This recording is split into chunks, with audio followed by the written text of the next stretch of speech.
আলোচনাত এটা সিদ্ধান্ত লোৱা হ'ল যে কাৰ্বি আলং স্বায়ত্তশাসিত পৰিষদে 5 জানুৱাৰীৰ আগতে আদালতত শপতনামা দাখিল কৰিব আৰু কাৰ্বি ৰাইজেও আদালতত এটা পক্ষ হৈ তেওঁলোকেও আদালতৰ সন্মুখত নিজৰ দলিল ৰাখিব।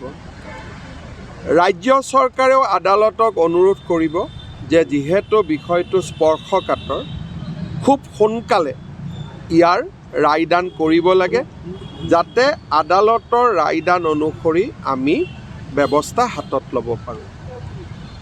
খেৰণীৰ VGR PGRত যিমানবিলাক চৰকাৰী কাৰ্যালয় আছে সেই কাৰ্যালয়সমূহ আমি VGR PGR এলেকাৰ পৰা আমি উঠাই লৈ আহিম আৰু VGR PGRৰ বাহিৰলৈকে লৈ যাম।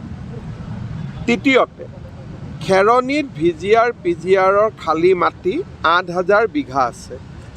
এই 8,000 বিঘা খালী মাটিত কাউন্সিলে ফেন্সিং কৰিব আৰু বনানীকৰণ কৰিব যাতে ভৱিষ্যতে কোনেও তাত দখল ল'ব নোৱাৰে।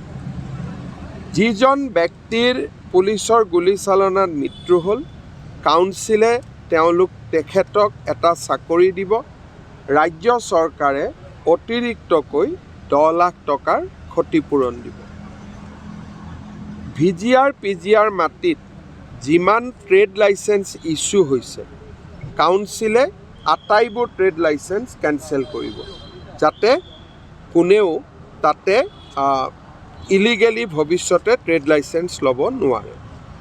ইয়াৰ উপৰিও কাৰ্বি আলঙৰ ডিপাৰ্টমেণ্টৰ মাটিও মানুহে এনক্ৰ'চ কৰি থৈছে। ইৰিগেশ্যন, ছইল কনজাৰ্ভেশ্যন ডিপাৰ্টমেণ্টৰ মাটিও এনক্ৰ'চ কৰি থৈছে। যিবিলাক ডিপাৰ্টমেণ্টৰ মাটি এনক্ৰ'চ হৈ আছে তাতে কাউন্সিলে এভিকশ্যন আৰম্ভ কৰিব। অহা 17 জানুৱাৰীত আমাৰ দ্বিতীয় লানি আলোচনা আৰম্ভ হ'ব। তেতিয়ালৈকে হাইকোৰ্টৰ পৰাও আমি এটা সুবিচাৰ পাম বুলি আশা কৰিছোঁ। এই আলোচনাখিনিৰ উপৰিও কাৰ্বি আলঙৰ কাউন্সিলৰ কেইবাখনো rules, conduct of election rules, land alienation rules আদি বিভিন্ন ৰুলছ ৰাজ্য চৰকাৰৰ বিচাৰাধীন হৈ আছে। এই ৰুলছ আৰু আইনবিলাকো ৰাজ্য চৰকাৰে সোনকালে অনুমোদন দিয়াৰ ব্যৱস্থা কৰিব। আজি এই গোটেইখিনি আলোচনা হ'ল আৰু বহুখিনি কথা আলোচনা কৰিব বাকী আছে। 16 বা 17 জানুৱাৰীত আমাৰ দ্বিতীয় লানি আলোচনা আৰম্ভ হ'ব। এই গোটেই ঘটনাটোৰ লগত এইটো এনেকুৱা নহয় যে এইটো কিবা দুটা গোষ্ঠীৰ সংঘৰ্ষ। ইয়াৰ লগত বহুদিনীয়া অমীমাংসিত কিছু প্ৰশ্ন জড়িত হৈ আছিলে। যিকোনো কাৰণতে নহওক ঘটনাটো ঘটিলে আমাৰ উদ্দেশ্য হৈছে শান্তি ঘূৰাই অনা। জীৱনতে জুইত অগ্নিদগ্ধ হৈ মৃত্যু হ'ল। সেই কেছটো বাকী যি কেছ ৰেজিষ্টাৰ হৈছে পুলিচেও আমি আমাৰ মাজত কোনো ভুল বুজাবুজি নাথাকে আৰু ৰাজ্য চৰকাৰ, কাৰ্বি আলং কাউন্সিল আৰু চিভিল ছ'চাইটি বা আন্দোলনকাৰী পক্ষ বা আন সকলো ৰাইজক লৈ আমি খেৰণীত শান্তি প্ৰতিষ্ঠা কৰিম। কাৰ্বি আলঙত আমি শান্তি প্ৰতিষ্ঠা। স্যাৰ কাৰ্বি আংলং ক'ত ষ্টে অৰ্ডাৰ আছে স্যাৰ কাৰ্বি আংলং মাটি? আজি গোটেই লিষ্টখিনি আমি দেখিছোঁ। গতিকে কেছটো 5 জানুৱাৰীত আমি হাইকোৰ্টত যাম, কিন্তু ক'ত ষ্টে অৰ্ডাৰ আছে এই কথাটো আপোনালোকে কাউন্সিলৰ পৰা বুজিব, কিন্তু খেৰণীত ষ্টে অৰ্ডাৰ আছে। আচ্ছা স্যাৰ, বকলীয়া ইৰিগেশ্যন মাটিৰ লগত যিটো বকলীয়া ইৰিগেশ্যনত আমি এভিকশ্যন কৰিব লাগিব। সোনকালে হ'ব না স্যাৰ? সোনকালে। আজি সিদ্ধান্ত হৈছে যে বকলীয়া ইৰিগেশ্যনত আমি সোনকালে এভিকশ্যন কৰিব লাগিব।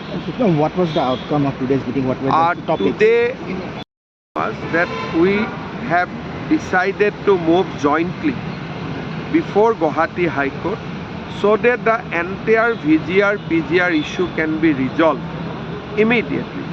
We also decided to shift all offices from VGR PGR area.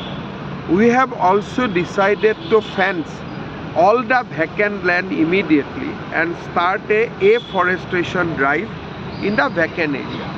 We have also decided to cancel trade license which were illegally issued in last 5 years. We have also decided to start eviction processes against the people who occupy different government land, including the irrigation offices in Bokolia. So many decision has been taken. We will provide a job to the victim family. We will withdraw police cases. Many decision has been taken. And on 17 or 16 January, we will sit down again to resolve all other issues. So it was a fruitful discussion. According to me, the discussion is very good. For the first time, we come to know there is a issue with Karbi Anglong Council also. They have not filed the affidavit before High Court last 2 years. If they would have filed the affidavit, the matter could have been resolved by now.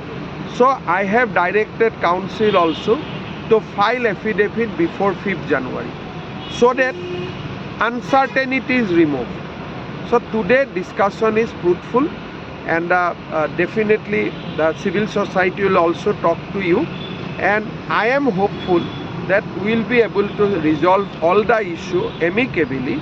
Some time is needed, but I am with the people of Karbi Anglong and we will resolve this thing through a process of discussion. Notification নাই, ৰাইজে কৈছে আমাৰ লগত আছে, গতিকে মই কৈছোঁ যে আপোনালোক দুই পক্ষই বহি একেলগে এফিডেভিটখন বনাই দি দিম। I think whatever I need to say, I have said, but in this critical juncture, if I say more, there will be problem. I think whatever I say, that should be good enough. You speak to the agitationists, they are coming, so they will also give their viewpoint.